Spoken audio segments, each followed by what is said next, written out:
जय श्रीमन नारायण। आइए सुनते हैं श्रीमद् भगवद गीता के तृतीय अध्याय कर्म योग का संक्षिप्त में सारांश। इसे शत्रु विनाश प्रेरणा भी कहते हैं।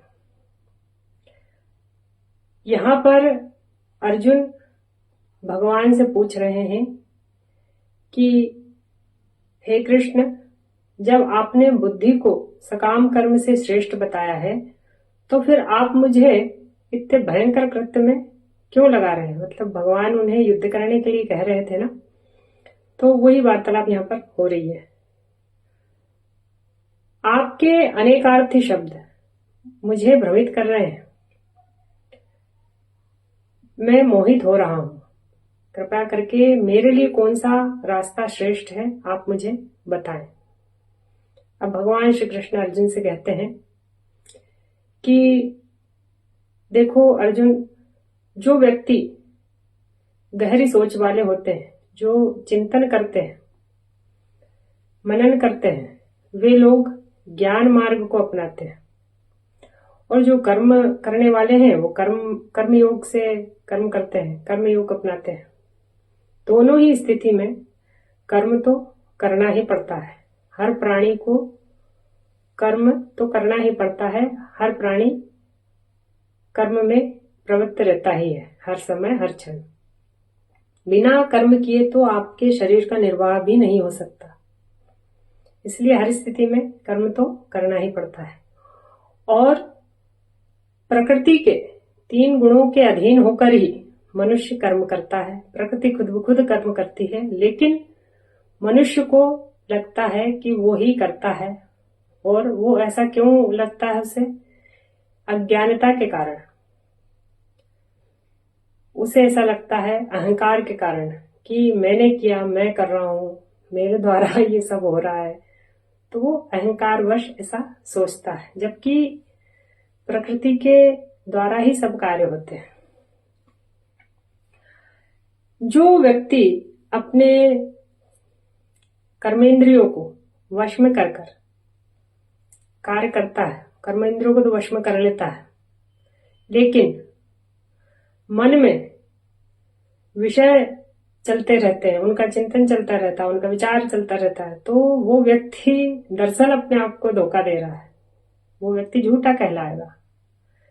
वहीं अगर श्रेष्ठ व्यक्ति मन के द्वारा अपनी कर्मेंद्रियों को वश में कर लेता है और कर्म में आसक्त हुए बिना कार्य करता है, वो उत्तम है, वो श्रेष्ठ है।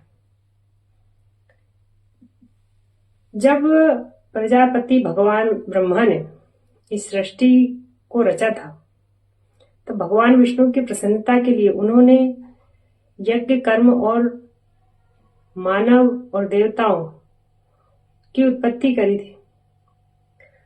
और यज्ञों के द्वारा तुम मनुष्यों को, यज्ञों के द्वारा भगवान को, देवताओं को प्रसन्न करें, ताकि वे मनुष्यों की आवश्यकताओं की पूर्ति करें।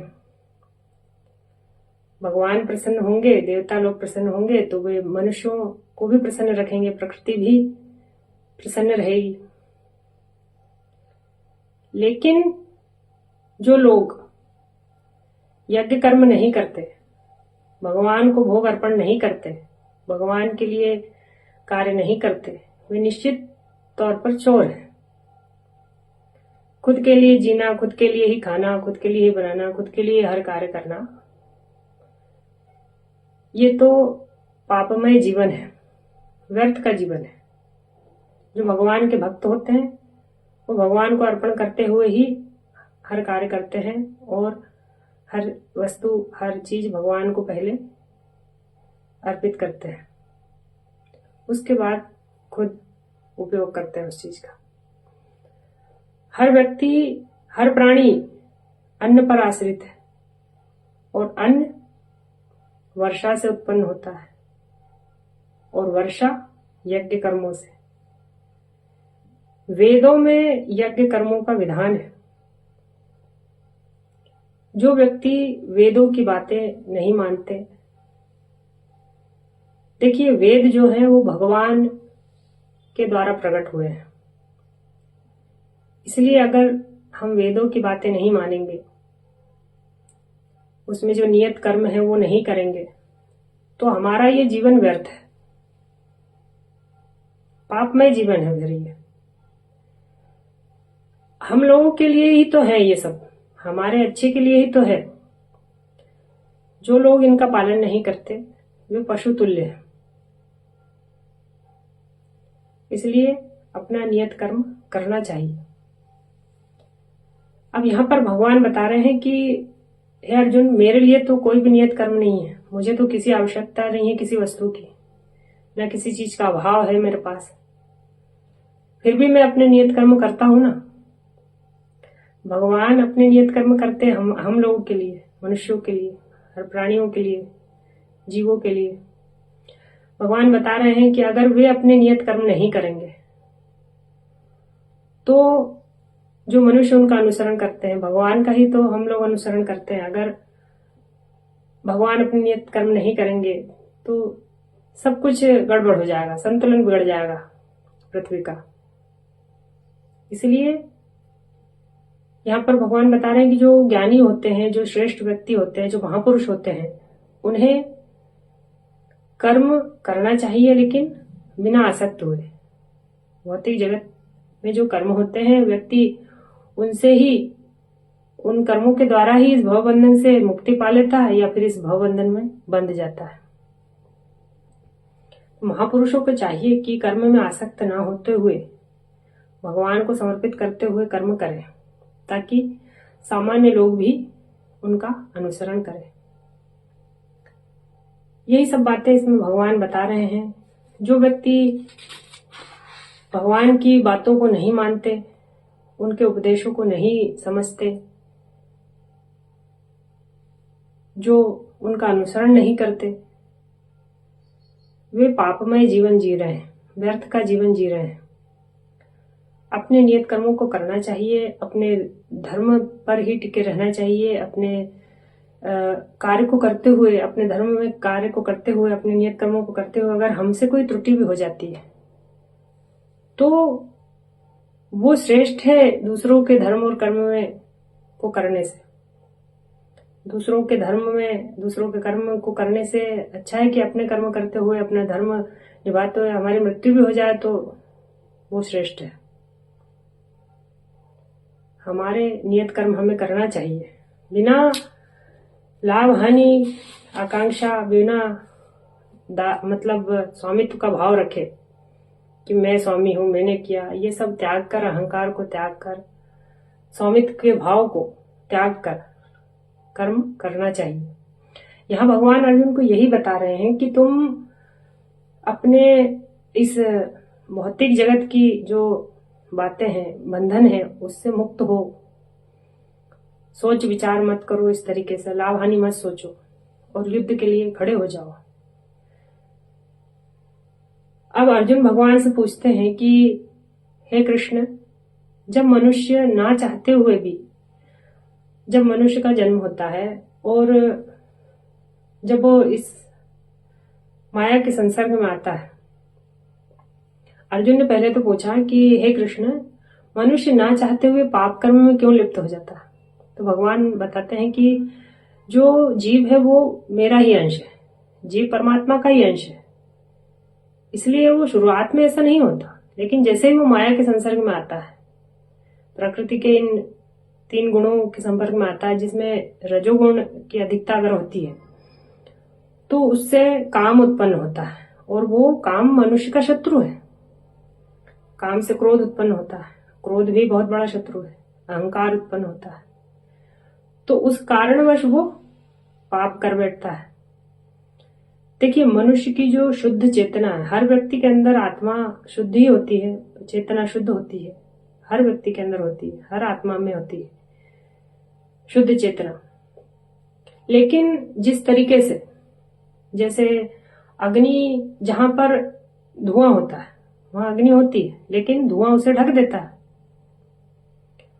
और धूल जैसे, मतलब धूल के कण किसी कांच को ढक देती है, दर्पण को ढक देती है, उसमें हमारा चेहरा साफ नहीं दिखाई देता, जब धूल जमी हुई होती तो। और जो भ्रूण होता है उस पर गर्भाशय का आवरण होता है, ढका रहता है उससे। उसी प्रकार मनुष्य की जो शुद्ध चेतना है वो भी इस काम रूपी आवरण से ढकी रहती है। भगवान की भक्ति करके हम उसे हटा सकते हैं, शुद्ध चेतना को जगा सकते हैं। भगवान की भक्ति करते करते धीरे धीरे हम अपनी शुद्ध चेतना को जागृत कर सकते हैं।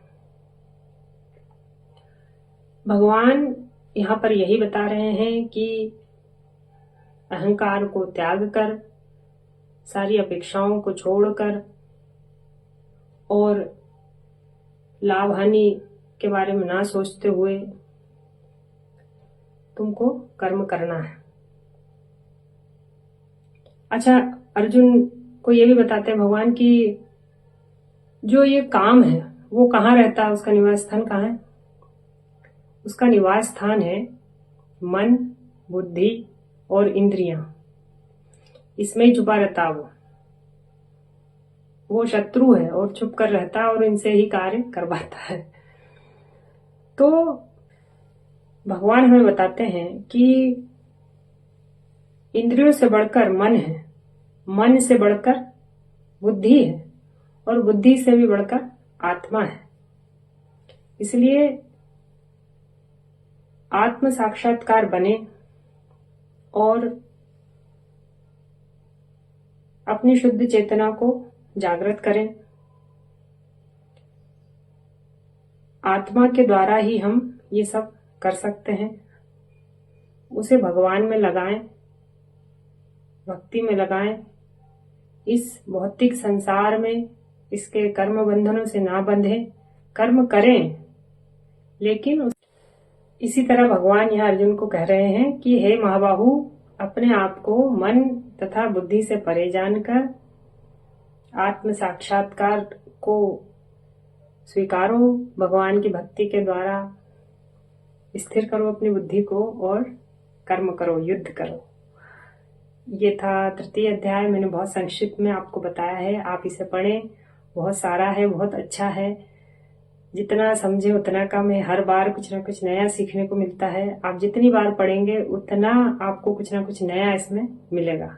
जय श्रीमन नारायण।